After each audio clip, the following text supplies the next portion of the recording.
오늘 해가 지기 전까지 장독의 소금을 전부 다 까내거라. 그 장독은 보통 장독이 아니었습니다. 수십 년 동안 남아돈 소금기가 돌덩이처럼 굳어버린 장독이었지요. 쯔쯔, 오늘 저녁은 굶겠구나. 첫날부터 눈바람이겠어. 그런데 말입니다. 사실 이 아이는 시집 첫날부터 범상치 않았습니다. 꼬마 며느리가 꽃가마를 타고 와 가마에서 내린 순간 뭐라? 꽃신 위에 집신을 신었다고? 하지만 그것은 시작에 불과했답니다. 며칠 뒤 사람들은 또 한 번 기절초풍할 일을 보게 되었으니까요. 모두가 비웃었던 꼬마 며느리. 과연 그녀는 어떻게 시집살이 10년을 버티고 망해가던 집안의 운명을 바꾸게 되었을까요? 재밌게 보시고 구독과 좋아요, 따뜻한 댓글 부탁드리옵니다. 자, 그럼 이야기 속으로 들어가 볼까요? 조선의 어느 외딴 시골 마을. 동지 섣달 매서운 밤바람을 뚫고 붉은 홀레복을 입은 조그만 꽃가마 한 채가 위태롭게 흔들리며 고갯길을 넘어가고 있었지요. 가마 안은 어둡고 사방이 꽉 막혀 있어서 바깥바람이 대놓고 들이치지는 않았지만 이제 겨우 11살 된 꼬마 신부 향이의 어깨는 미세하게 파르르 떨리고 있었답니다. 가난한 선비의 맏딸로 태어나 배를 고른 어린 동생들에게 따뜻한 쌀밥 한 그릇 먹여보겠다고 스스로 대가문의 민며느리가 되겠노라 다짐하며 꽃가마에 올라탄 길이었으니까요. 향이는 제 작은 치맛자락 밑으로 친정어머니가 떠나는 딸의 손에 눈물로 쥐어주었던 때 묻은 무명 쌈지 주머니를 꼭 쥐고 있었습니다. 그 안에는 돈 몇 푼 대신 먼 길 가다 아프지 말라며 어머니가 들판에서 정성껏 말려 넣어준 알싸한 말린 생강 조각이 들어있었지요. 향이는 그 주머니를 코끝에 대고 가만히 숨을 들이쉬었습니다. 매캐한 부엌 연기와 어머니의 따뜻한 살취가 고스란히 묻어나는 그 냄새를 맡자 참았던 눈물이 커다란 눈망울에 그렁그렁하게 차올랐지요. 아니야. 향이 너는 이 집의 맏딸이잖니. 주저앉아 울면 동생들이 슬퍼해. 대가문에 가서 씩씩하게 버텨내야지. 향이는 고개를 세차게 내젓고는 고사리 같은 손으로 눈물을 쓱 훔쳐내며 입술을 앙다물고 생글생글 웃는 얼굴을 만들어 보였습니다. 그렇게 슬픔을 삼킨 가마는 마침내 호랑이 굴 같은 이진사댁 앞마당에 쿵 하고 내려앉았지요. 이진사댁 앞마당의 새벽 풍경은 보기만 해도 숨이 턱 막힐 만큼 서슬퍼런 위압감이 가득했답니다.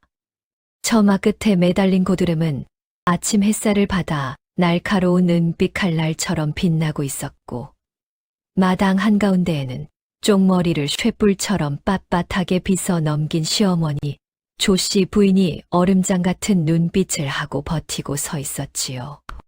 풀기를 어찌나 단단하게 먹였는지 서겁서겁 소리가 나는 초록색 비단 치마를 입고 서 있는 그 기세가 어찌나 대단한지 주변의 하인들은 감히 숨소리조차 크게 내지 못하고 땅바닥만 내려다볼 뿐이었답니다.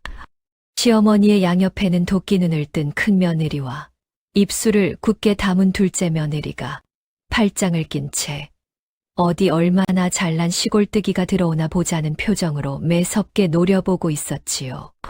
가마꾼들이 조심스럽게 가마문을 열고 우렁차게 소리를 높였습니다. 새색시 나오십니다.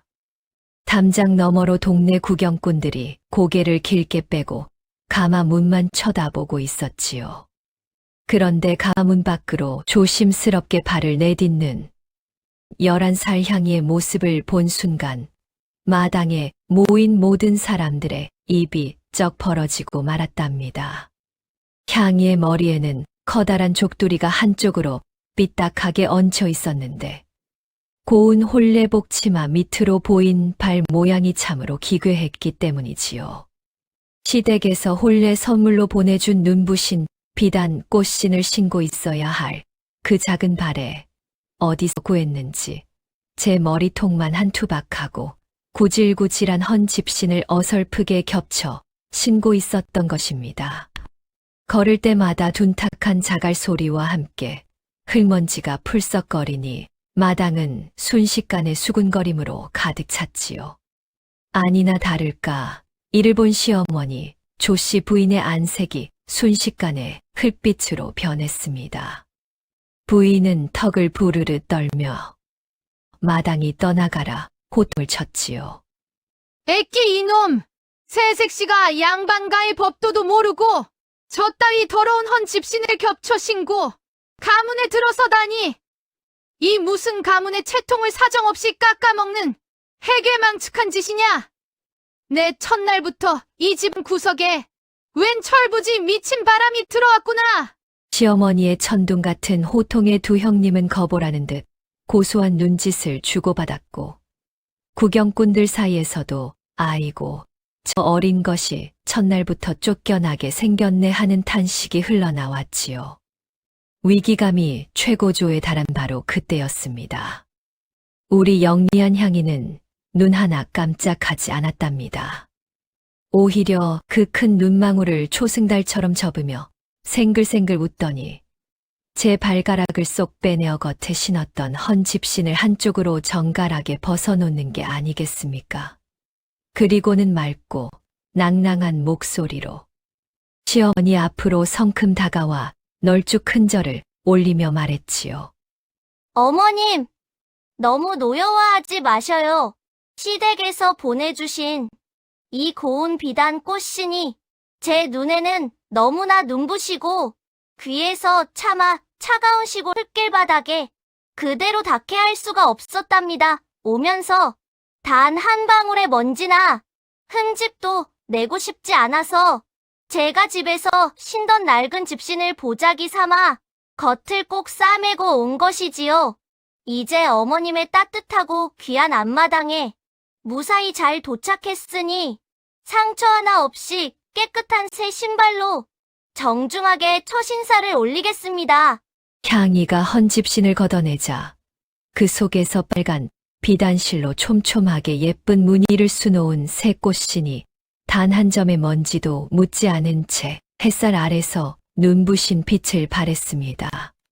참으로 영악하고도 기특한 처세술이었지요. 시어머니를 극진히 존경하고 시댁의 물건을 아끼는 마음이 고스란히 묻어나는 대답이었으니까요.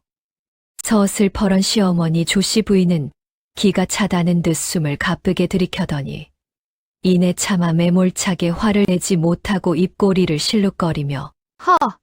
저 녀석 보게! 하고 가볍게 헛기침을 내뱉었답니다. 이 기막힌 반전의 광경을 서재 문창살 틈으로 숨죽여 지켜보던 15살 소심한 신랑 윤보는 눈이 동그랗게 변해 턱을 뚝 떨어뜨렸지요. 다섯 누나와 어머니의 무시무시한 기세에 눌려 평생 방구석에서 책만 파묻혀 눈치만 보며 살던 윤보에게 자기보다 작고 어린 각시의 이 당찬 모습은 가슴을 쿵쾅거리게 만드는 신비한 기운이었던 것입니다. 그날 밤 사방이 고요해진 밤하늘에는 은은한 보름달이 차갑게 떠올랐고 신방 안에는 기름 내음과 함께 붉은 등잔불이 부드럽게 일렁이고 있었지요. 15살 꼬마 신랑 윤보는 여전히 쑥스러워서 고개도 들지 못한 채 손가락만 꼼지락거리며 방바닥 돗자리만 쳐다보고 있었습니다. 방 안에는 침을 삼키는 소리조차 크게 들릴 만큼 어색하고 서늘한 정적이 감돌았답니다. 윤보의 다리가 무서운 누나들을 떠올리며 바들바들 떨리는 소리가 사락사락 들릴 지경이었지요. 그때 향이가 슬그머니 자리에서 일어나 윤보의 앞으로 다가왔습니다. 향이는 제 작은 두 손을 겹쳐 등잔불 앞에 하얀 창호지 문 위에 커다란 그림자를 만들어내기 시작했지요. 향이가 손가락을 오물거리며 흥겨운 목소리로 속삭였습니다. 서방님, 저기 벽을 좀 보셔요. 무서운 호랑이가 나타났습니다. 누나들 눈치 보시느라 온종일 가슴이 콩알만해지셨을 텐데 저랑 이 호랑이 그림자 놀이나 하면서 밤을 보내실래요? 제 손놀림을 보셔요. 진짜 호랑이 같지요? 창호지문 위로 향이의 손가락이 움직일 때마다 진짜 살아있는 호랑이가 입을 벌리듯 그림자가 춤을 추었습니다. 윤보는 각시에 엉뚱하면서도 귀여운 행동에 자기도 모르게 뿌아하 하고 참았던 웃음을 터뜨렸지요. 그리고는 슬그머니 향이의 곁으로 다가와 제 넓은 도포 소매로 조그만 토끼 그림자를 만들어 겹쳐 보였습니다. 내 토끼가 자네 호랑이에게 잡혀먹히게 생겼구려. 윤보가 수줍게 웃으며 말하자 향이는 배시시 미소를 지었습니다. 낯선 시집의 첫날 밤이었지만 향이의 따뜻하고 유쾌한 기운 덕분에 신방 안은 서늘함 대신 고소하고 훈훈한 온기로 가득 채워졌답니다. 창밖으로는 차가운 밤이슬이 내리고 있었지만 두 소년 소녀의 그림자가 벽 위에서 다정하게 어우러지며 복덩이 향이의 파란만장한 시집살이가 기분 좋게 시작되고 있었습니다. 동지 섣달 매서운 새벽 살얼음, 바람이 안마당을 쌩쌩 쓸고 지나간 다음 날 아침, 동쪽 산등성이 위로 아직 푸르스름한 새벽빛이 제 가시기도 전이었지요. 이진 사댁 안채 처마 밑에는 간밤에 내린 서리가 하얗게 눈꽃처럼 내려앉아 있었고, 행랑채 구석 아궁이에서는 마당쇠들이 아침 밥상을 차리려 불을 지피느라 뿜어내는 매캐한 장작 연기가 마당 가득 낮게 깔려 흐르고 있었답니다. 마당 한편에 놓인 커다란 무쇠 물대야에는 꽁꽁 얼어붙은 얼음이 한치 두께로 단단하게 박혀 있어서 보기만 해도 온몸이 오싹해지는 추위였으니까요. 이제 막 11살이 된 시골 꼬마 각시향이는 천근만근 무거운 눈꺼풀을 억지로 밀어 올리며 자리에서 일어났답니다. 고향집 같았으면 아직 한창 따뜻한 아랫목에서 어머니 품에 안겨 어리광을 부리며 늦잠을 잘 시간이었지만 이제 엄격하기로 소문난 명문가의 민며느리가 되었으니 새벽 공기보다 먼저 깨어나야 한 법이었지요. 향이는 문득 떠오르는 고향집 생각에 코끝이 찡해오는 서러움을 꾹 누르고 옷자락을 단단히 여미인 뒤 찬물로 세수를 하며 정신을 바짝 가다듬었답니다. 어리다고 주저앉아 울기만 하면 고향에서 쌀스무가 많이를 받고 기뻐하던 부모님과 동생들의 얼굴에 먹칠을 하는 꼴이 되니까요. 그런데 앞마당으로 나서기가 무섭게 쪽머리를 쇠뿔처럼 빳빳하게 세운 호랑이, 시어머니, 조씨 부인이 기다렸다는 듯 향이의 앞을 가로막아 섰습니다. 부인의 손에는 마른 수수빗자루가 들려 있었는데 그 매서운 눈빛이 새벽 안개보다 더 차갑고 날카롭게 빛나고 있었지요. 시어머니는 단 한마디 다정한 말도 없이 향이를 데리고 집안 가장 구석진 곳, 담장 그늘이 깊게 드리워진 음침하고 커다란 옛날 헛간 옆자리로 걸어왔답니다. 그곳은 낮에도 햇빛이 전혀 들지 않아 얼음이 녹지 않는 서늘한 땅이었는데 가문에서 대대로 소금을 가득 담아두었던 거대한 옛날 장독들이 줄지어 서 있었습니다. 그런데 그 장독들의 몰골이 참으로 가관이었지요. 까마득한 옛날부터 소금물이 독 틈새로 흘러내려 장독 겉면 전체가 하얗게 소금꽃이 피다 못해 아예 단단한 돌덩이처럼 굳어버린 상태였답니다. 마치 하얀 석회 가루를 덕지덕지 발라놓은 것처럼 소금 돌덩이가 장독 표면을 완전히 뒤덮고 있어서 손톱으로 긁으면 사각사각 소리만 날 뿐 흠집 하나 나지 않는 지독한 상태였지요. 어찌나 거칠고 단단한지 가문의 장정들도 닦다가 손을 다치고 수수솔만 부러뜨려 수년 동안 아무도 손대지 않고 버려둔 버려진 장독들이었습니다. 시어머니 조씨 부인이 단호하고 매정한 목소리로 향이에게 첫 번째 시험을 내렸지요. 내가 어제는 비단 꽃신을 지키겠다고 헌 집신을 겹쳐 싣는 영악한 말재주를 부렸다만 내 가문의 안주인 자리가 그리 호락호락한 줄 아느냐? 진짜 손끝이 야무진지 오늘 내 눈으로 똑똑히 확인해야겠다. 오늘 해가 지기 전까지 이 그늘 구석에 있는 소금 장독들을 먼지 하나 없이 깨끗하게 닦아내거라. 만약 도표면에 시커먼 상처를 내거나 소금 돌덩이를 다 녹여내지 못하면 오늘 저녁상은 꿈도 꾸지 말아야 할 것이다. 글도 모르는 11살 시골 아이에게 장정 여럿이 달라붙어도 일주일은 걸릴 법한 지독한 숙제를 던진 것입니다.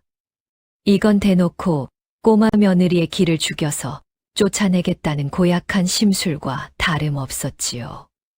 큰형님과 둘째 형님은 저 멀리 한 채 대청마루 끝에 서서 고소하다는 듯 부채질을 하며 은밀하게 속수무책인 눈빛을 보냈습니다. 저 조그만 것이 저 어마어마한 소금 돌덩이를 어찌 다 치운담. 전날부터 눈물바람 깨나 하겠구나.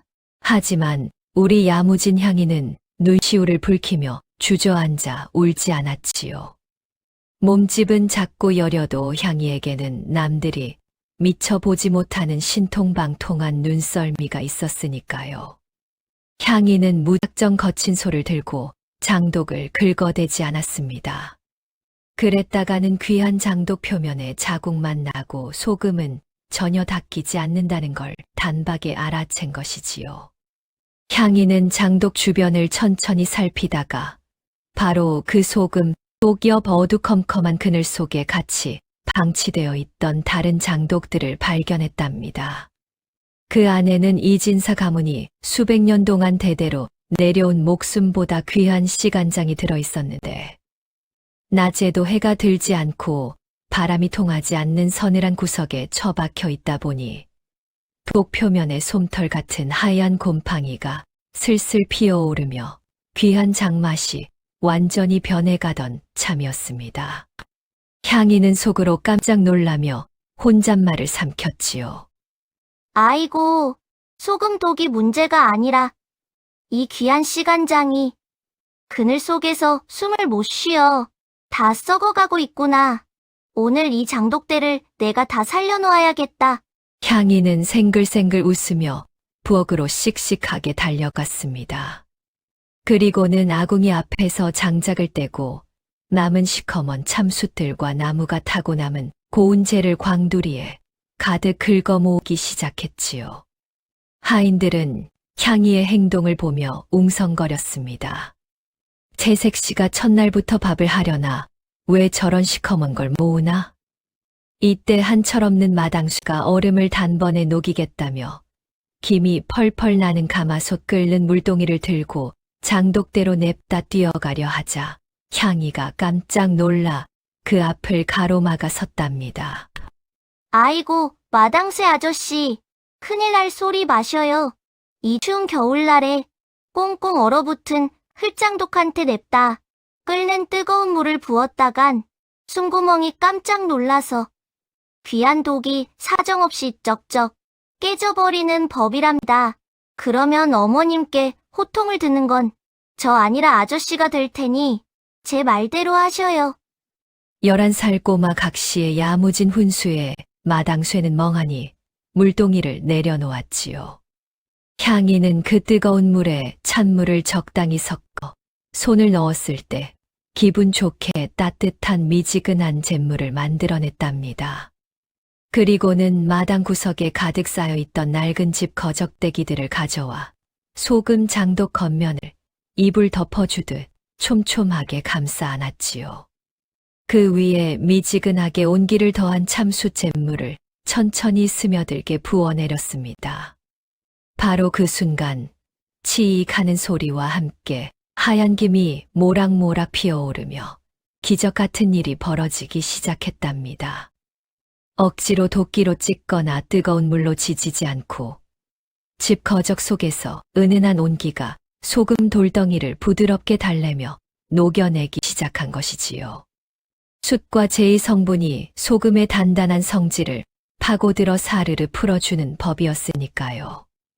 잠시 후 향이가 집 거적을 걷어내고 무명천 조각으로 장독 겉면을 위아래로 부드럽게 쓱 닦아냈습니다.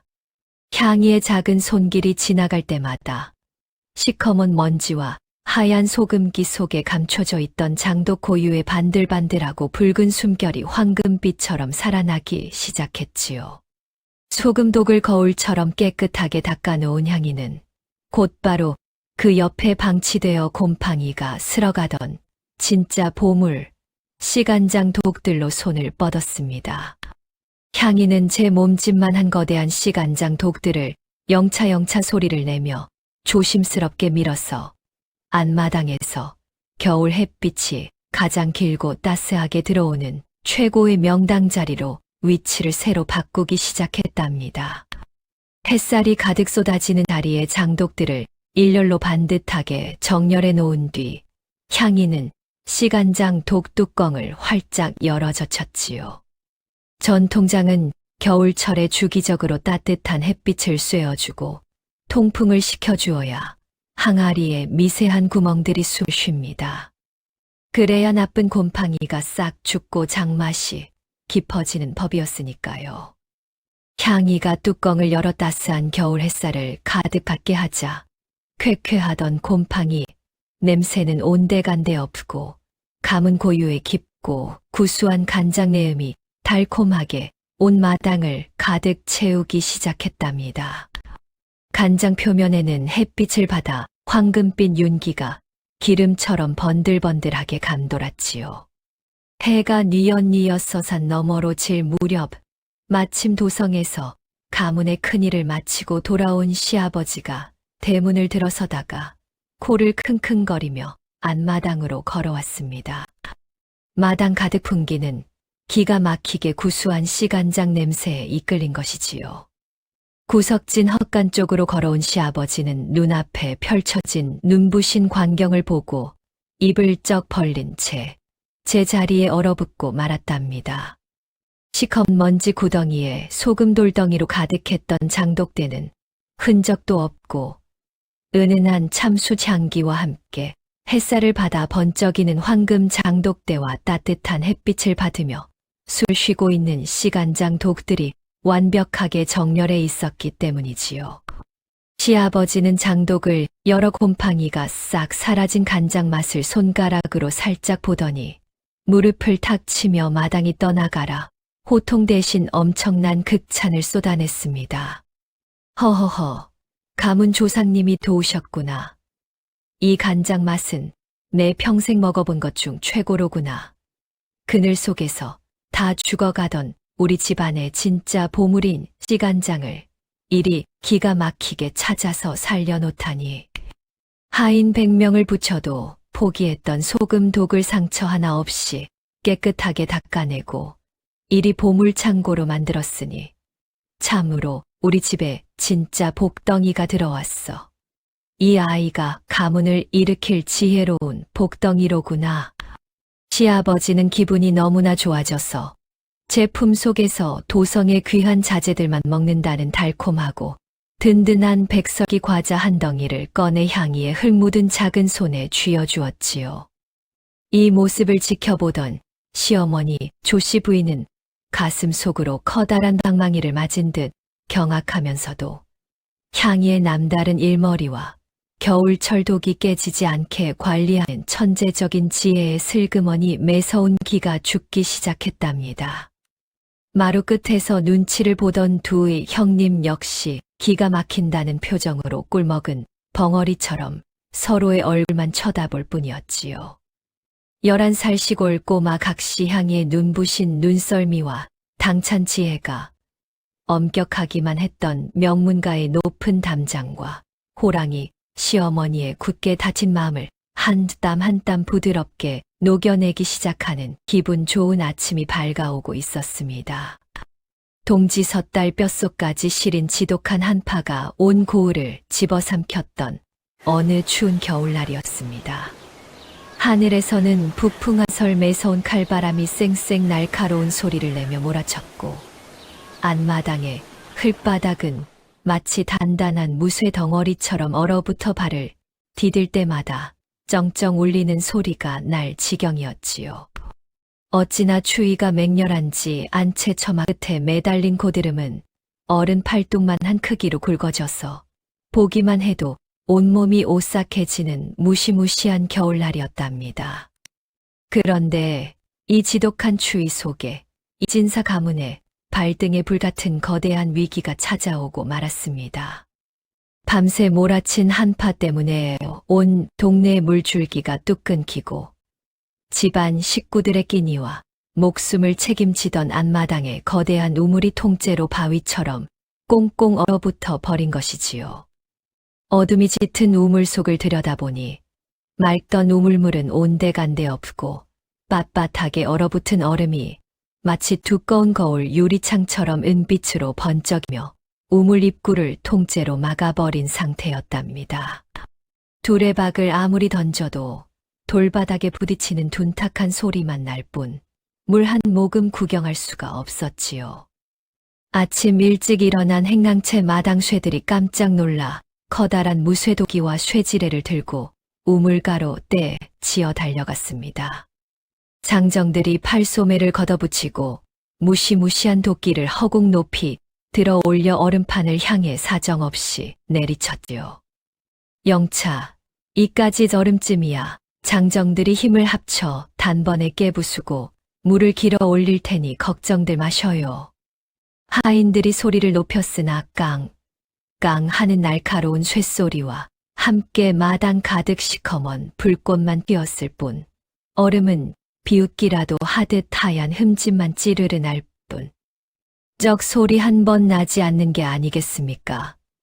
오히려 얼음의 단단한 반동 때문에 장정들의 손목만 시큰하게 울렸고 무리하게 얼음을 깨려다가 튼튼하던 나무 두레박 통만 산산조각이 나고 두꺼운 무쇠 도끼날마저 툭 부러지며 마당쇠들은 발만 동동 구르고 있었지요. 억지로 힘을 쓰면 쓸수록 단단한 얼음은 더욱 꽁꽁 뭉쳐질 뿐이었습니다. 부엌에서는 아침 밥상을 차릴 물이 없어서 솥을 싹 비워둔 채 큰형님과 둘째 형님이 안절부절 못하며 눈물바람을 하고 있었습니다. 사랑채의 시아버지와 안방의 시어머니, 조씨 부인 역시 아침에 마실 따뜻한 차 한 잔을 끓이지 못해 온 집안 식구들의 안색이 거무죽죽한 흙빛으로 변해갈 만큼 커다란 소동이 벌어졌지요. 집안 살림이 물 한 모금 때문에 한순간에 마비가 된 것입니다.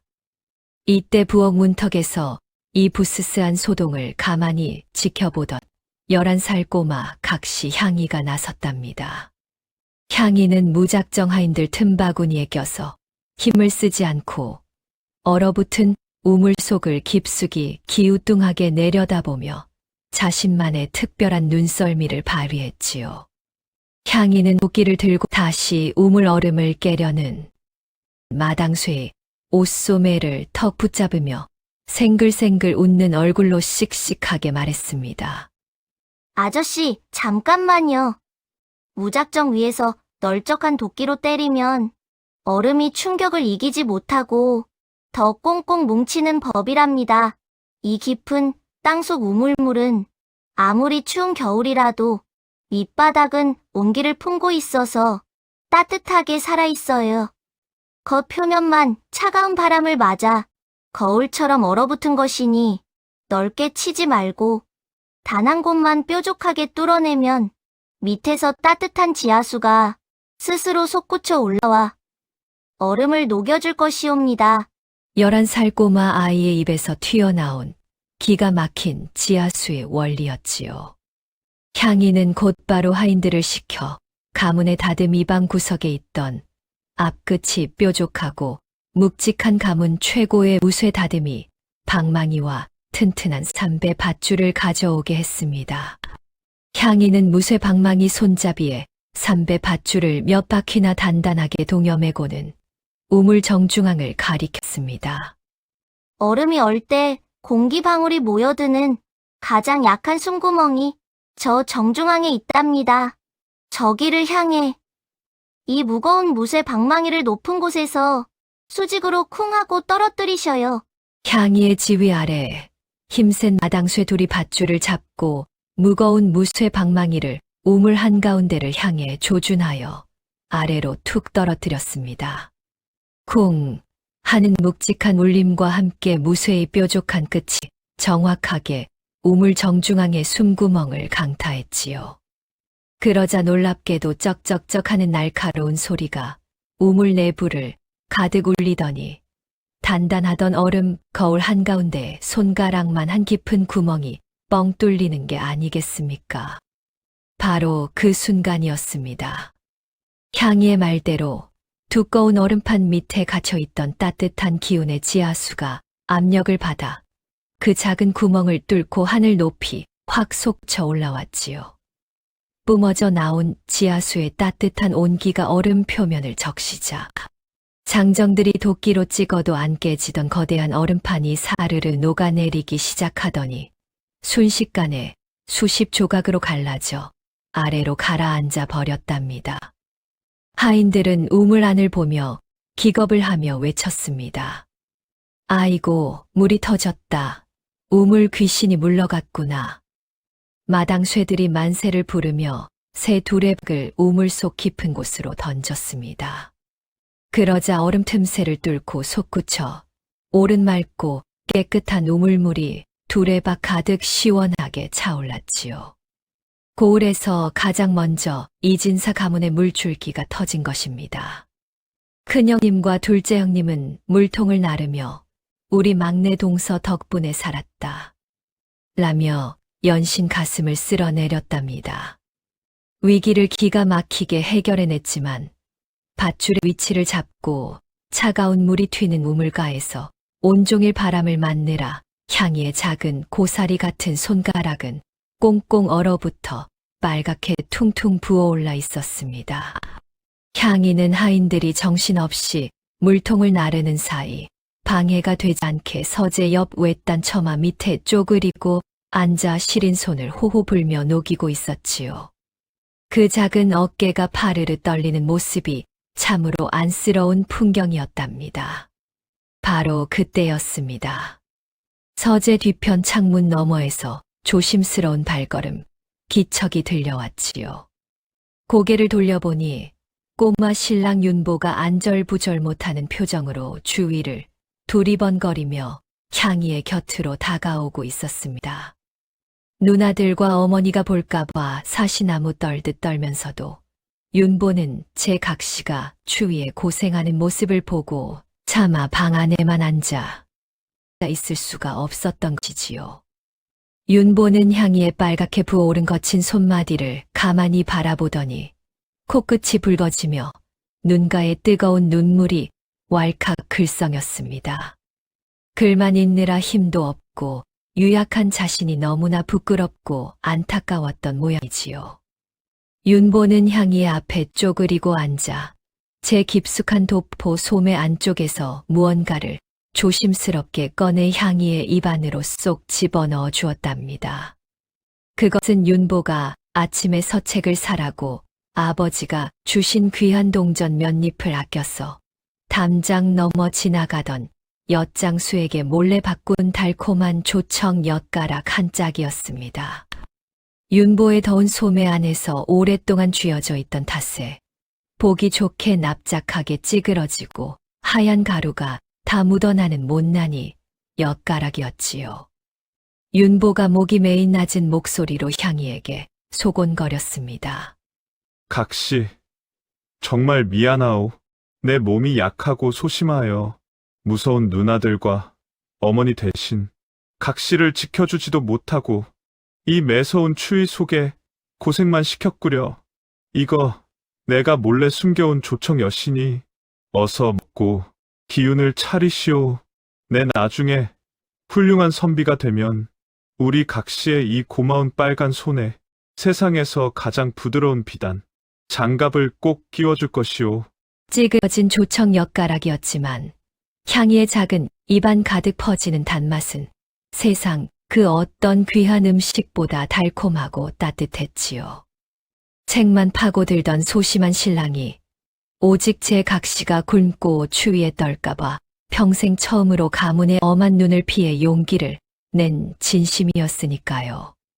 향이는 엿을 오물거리며 초승달처럼 눈을 접어 환하게 웃어 보였고, 윤보 역시 각시의 맑은 미소에 안도하여 수줍게 마주 웃었답니다.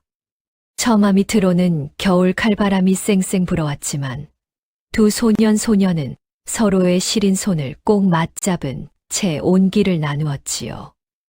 11살 꼬마 각시 향이의 따뜻한 심성과 소심한 신랑 윤보의 순수한 사랑이 얼어붙은 명문가의 겨울을 다정하게 녹여가고 있었습니다. 어느덧 매서운 겨울바람이 저 멀리 물러가고 마당 구석진 곳에 파릇파릇한 봄풀이 돋아날 무렵, 이진사 가문에는 평생 한 번 있을까 말까 한 거대하고 거룩한 잔치 바람이 불어닥쳤지요. 바로 이 집안의 든든한 기둥이자 가장 높은 어르신인 시아버지의 70번째 생신을 맞이하는 칠순 잔칫날이 코앞으로 다가왔기 때문이라 합니다.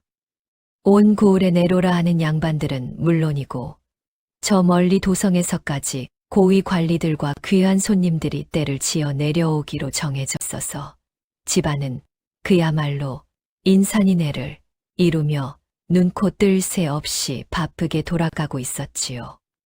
행랑채 마당에는 전국 각지에서 올라온 진귀한 나물 보따리와 고기 짝들이 산더미처럼 쌓여 있었고, 부엌에서는 온종일 기름진 전을 부치느라 고소한 냄새와 하얀 김이 모락모락 피어올라 담장 너머까지 가득 퍼지고 있었답니다.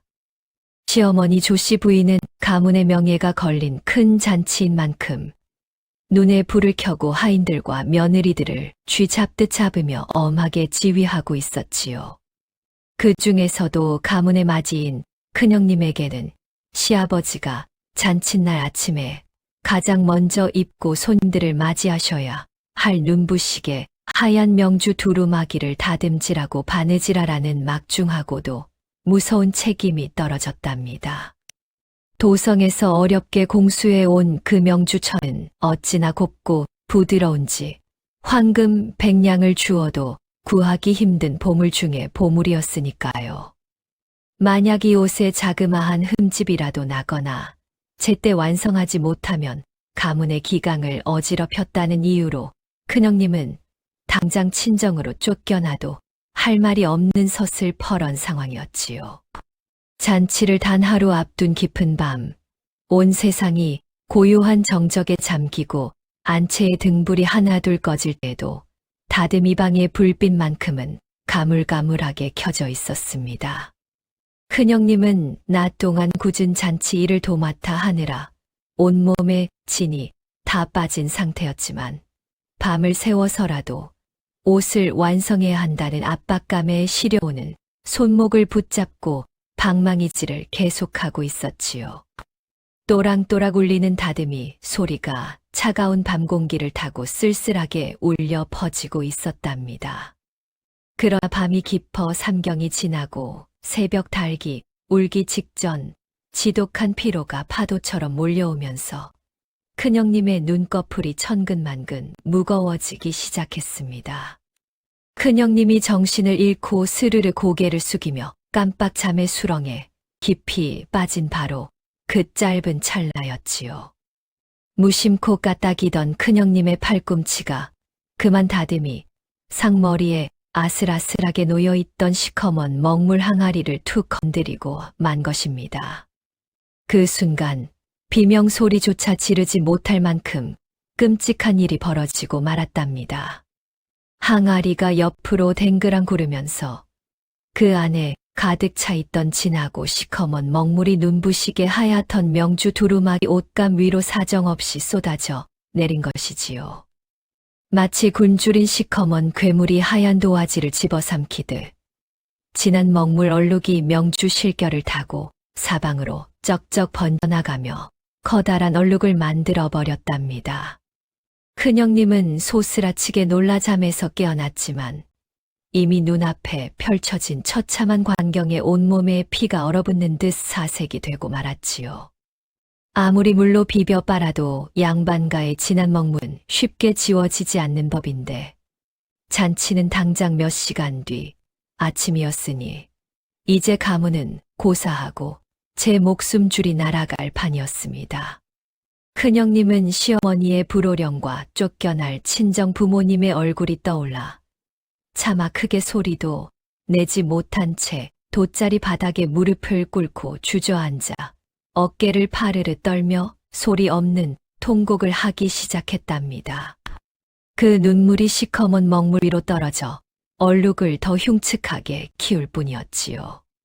어쩌면 좋으냐고 내 인생은 이제 여기서 끝이 났다고 생각하며 가슴을 쥐어뜯던 순간이었습니다. 바로 그때였습니다. 다듬 이방의 낡은 문이 사르르 열리더니 밤새 고생하는 큰형님을 위해 부엌에서 따뜻한 숭늉 한 대접을 정성스럽게 받쳐 들고 온열한 살꼬마 각시 향이가 발을 내디뎠지요. 빵 안 가득 진동하는 먹물 냄새와 엉망이 된 옷감, 그리고 넋이 나간 채 울고 있는 큰형님을 본 향이는 가슴이 철렁 내려앉았답니다. 평소 자신을 철부지 시골뜨기라고 구박하며 시샘하던 형님이었지만 그 처절한 눈물 앞에서는 원망의 마음이 눈 녹듯 사라졌으니까요. 향이는 얼른 숭늉 그릇을 내려놓고 큰형님의 곁으로 다가와 사시나무 떨듯 떨고 있는 형님의 차가운 두 손을 제 작은 손으로 꼭 맞잡아 주었습니다. 향이가 나직하지만 다부진 목소리로 속삭였지요. 형님 울지 마셔요. 울면 눈앞이 흐려져서 살아날 구멍이 보이지 않는 법이랍니다. 이 시커먼 먹물 자국을 세상에서 가장 귀하고 아름다운 복덩이 옷으로 바꿔놓을 묘책이 제게 있으니 눈물을 거두시고 저를 도와주셔요. 11살 꼬마 아이의 목소리였지만 그 안에는 어떠한 난관도 뚫고 나가겠다는 다부진 강단이 서려 있었지요. 큰형님은 지푸라기라도 잡는 심정으로 향이의 반짝이는 눈망울을 바라보았습니다. 향이는 무작정 먹물을 지우려 하거나 옷을 새로 지으려 하지 않았습니다. 시간이 없으니 오히려 그 시커먼 얼룩을 하나의 거대한 그림처럼 자연스럽게 녹여내는 천재적인 눈썰미를 발휘한 것이지요. 향이는 곧바로 치맛자락을 걷어붙이고 뒷마당 어두운 장독대 뒤편으로 날쌔게 뛰어갔습니다. 그리고는 시어머니가 가을에 무명옷을 튼튼하게 만들 때 쓰려고 미리 짜서 쟁여두었던 떫은 감즙 항아리를 열고 들판에서 거두어 햇빛에 바짝 말려두었던 노란 치자 꽃잎들을 한 움큼 가득 품에 안고 돌아왔지요. 향이는 부엌 가마솥에 불 지피고 미지근한 물을 가득 채운 뒤 떫은 감즙과 치자 우린 노란 물을 기가 막힌 비율로 섞어내기 시작했답니다. 그리고는 시커먼 먹물이 묻은 명주 옷감 통째로 그 오묘한 빛깔의 가마솥 물속에 담그고 장작불을 지폈지요. 큰형님은 깜짝 놀라 향이의 팔을 붙잡으며 말했습니다. 얘야, 귀한 명주를 이리 뜨거운 물에 삶으면 옷감이 다 오그라들고 망가지는 게 아니냐. 내일 당장 아버님이 입으셔야 하는데 어쩌려고 그러니. 큰형님이 발을 동동 구르며 만류했지만 향이는 생글생글 웃으며 가마솥 뚜껑을 굳게 닫았지요. 향이가 부드러운 목소리로 안심시켰답니다. 형님, 걱정 마셔요. 미지근한 물에서 은은하게 달구어내면 명주 결이 오히려 더 쫀쫀해진답니다.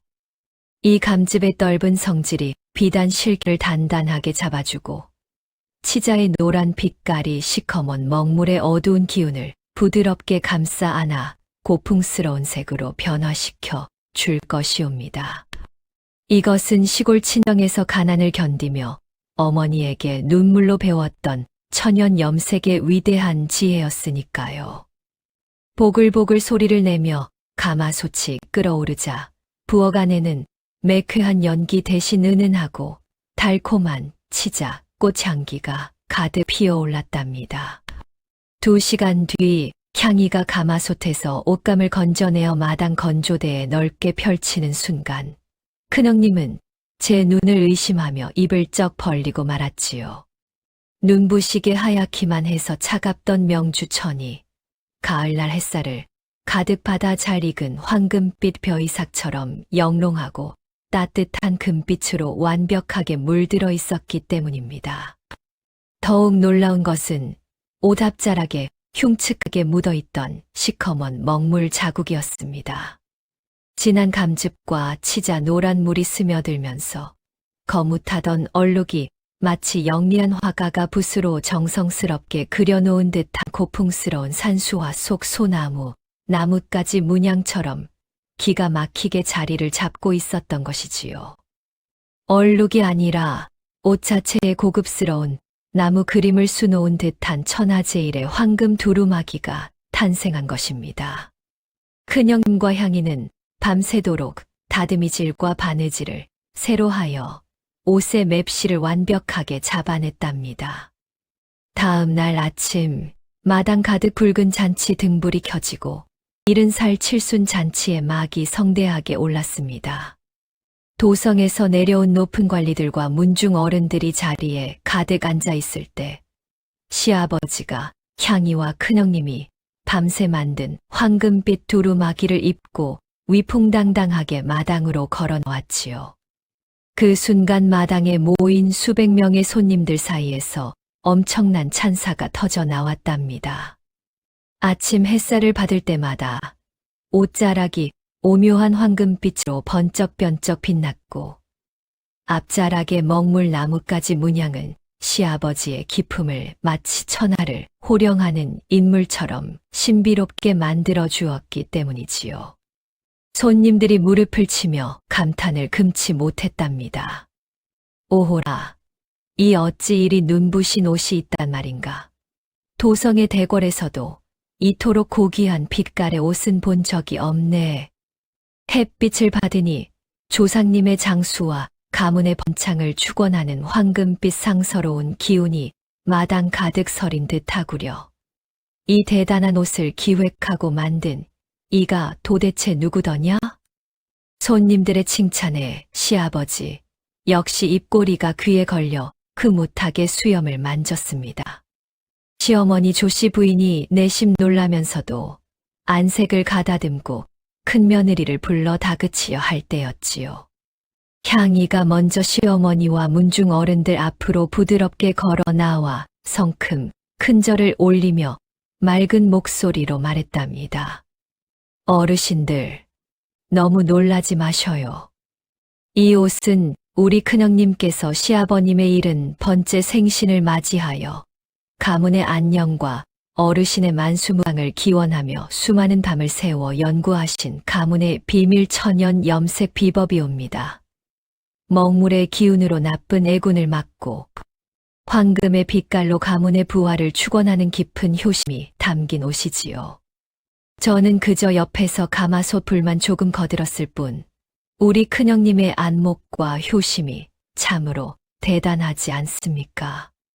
자신을 곤경에 빠뜨리려 하고 시샘하기만 했던 큰형님의 허물을 완벽하게 덮어주고 모든 공을 형님에게 돌리는 향이의 눈물겨운 처세술이자 배려였습니다.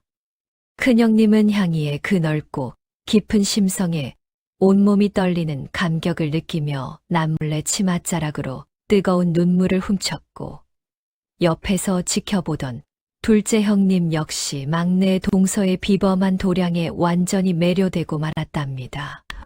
그날 이후 집안을 호령하며 향이를 구박하던 두 형님들은 향이를 시샘하는 대신 향이의 가장 든든한 바람막이자 친언니 같은 평생의 조력자가 되어 주었지요. 11살 시골 꼬마 각시 향이의 눈부신 눈썰미와 깊은 심성이 얼룩진 가문의 위기를 위대한 승리로 바꾸고 형님들의 마음까지 사르르 녹여낸 감동적인 잔칫날 밤이 깊어가고 있었습니다. 황금빛 벼이삭이 온 들판을 누렇게 물들이고 기분 좋은 가을바람이 이진 사댁 안마당을 부드럽게 스쳐 지나갈 무렵이었지요.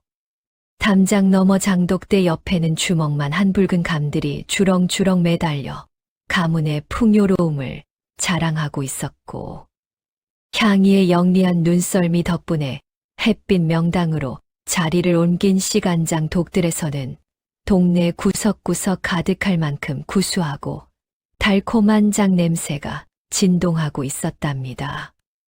11살 꼬마 각시향이가 시집 온 지도 어느질 년 3개월이라는 시간이 흘러 이제는 제법 명문가의 어엿한 막내 며느리로서 부엌 살림과 집안 안팎을 야무지게 거들고 있던 참이었지요. 마당에 떨어진 낙엽을 대나무 빗자루로 조심스레 쓸어내며 친정집에 보낸 쌀밥을 생각하고 입가에 잔잔한 미소를 짓던 가을날의 평화로운 오후였답니다. 그런데 이 평화롭던 집안에 예고도 없이 마른 하늘의 날벼락 같은 거대한 먹구름이 몰아치고 말았습니다. 탕 하고 대문을 부술듯이 거칠게 두드리는 소리와 함께 평소 가문의 막대한 재산을 호시탐탐 노리던 탐욕스러운 먼 친척, 당숙 무리가 험상궂게 생긴 사기꾼 무리와 관가의 영악한 이방을 앞세우고 안마당으로 들이닥친 것입니다. 그들의 손에는 누렇게 바래고 군데군데 찢어진 커다란 종이 한 장이 들려 있었는데 마당 한가운데에 서서 그것을 허공 높이 흔들며 온 집안이 떠나가라 소리를 질러댔지요. 이진사는 당장 나와 내 앞에 무릎을 꿇으시오.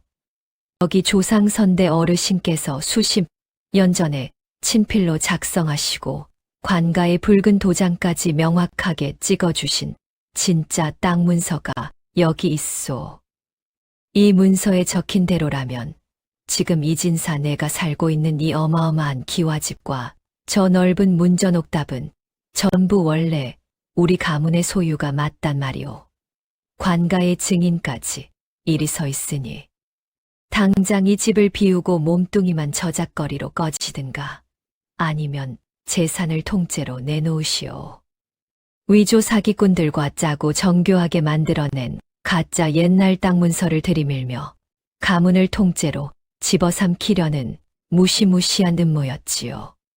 복잡한 한문 글귀가 종이 가득 빼곡하게 적혀 있는 데다 관가에서 찍어주는 커다란 관인 도장까지 똑같이 찍혀 있으니 집안 어른들은 그야말로 속수무책으로 당할 처지에 놓였습니다.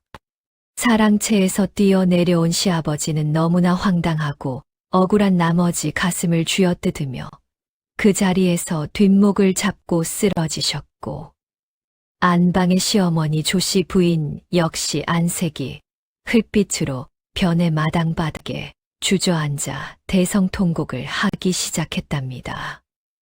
큰형님과 둘째 형님은 사색이 되어 서로를 껴안고 바르바르 떨 뿐 명문가의 높은 담장 안 순식간에 저승사자가 찾아온 듯 처참한 울음바다로 변하고 말았지요.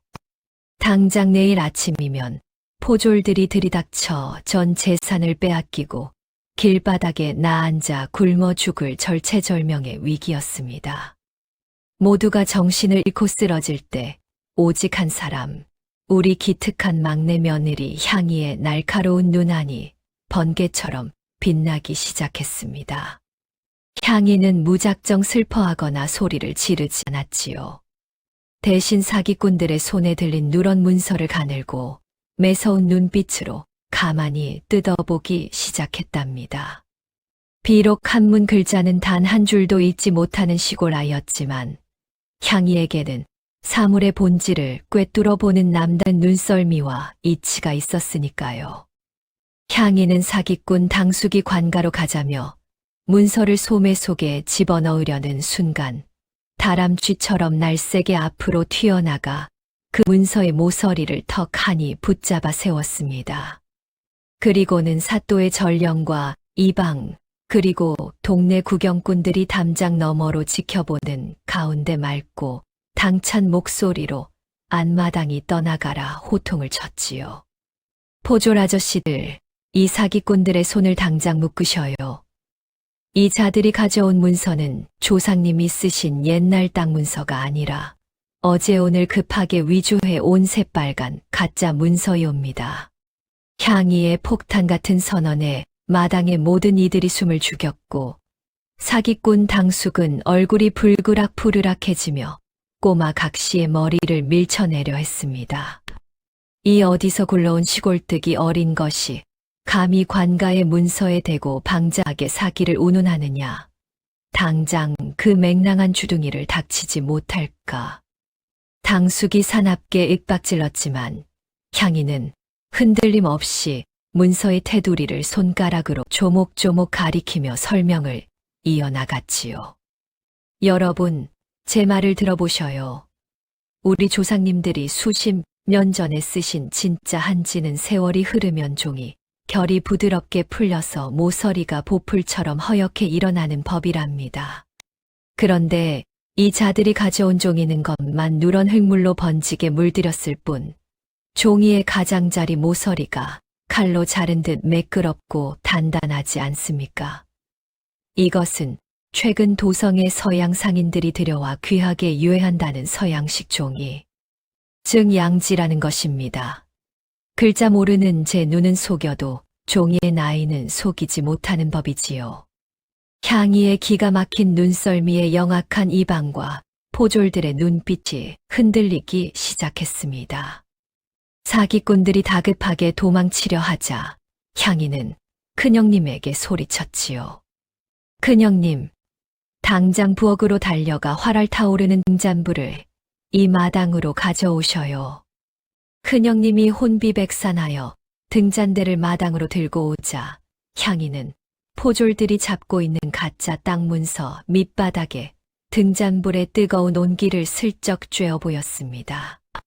바로 그 순간 관가의 진짜 붉은 광물 도장이라면 불길이 닿아도 끄떡없어야 하거늘 사기꾼들이 가짜로 판새긴 밀랍 도장의 붉은 기름 성분이 뜨거운 불길을 이기지 못하고 사정없이 녹아내리며 종이 위로 시커멓게 번져나가기 시작하는 게 아니겠습니까? 위조된 흔적이 만천하에 드러나는 결정적인 순간이었지요. 오호라, 진짜 가짜가 단번에 밝혀졌구나. 저 어린 새색시의 말이 100번 옳다. 담장 너머 구경꾼들 사이에서 우렁찬 만세 소리가 터져 나왔고 사또의 전령들은 더 이상 참지 않고 사기꾼 당숙과 위조범들의 목에 무거운 칼을 씌워 관가 포졸청으로 사정없이 끌고 갔답니다.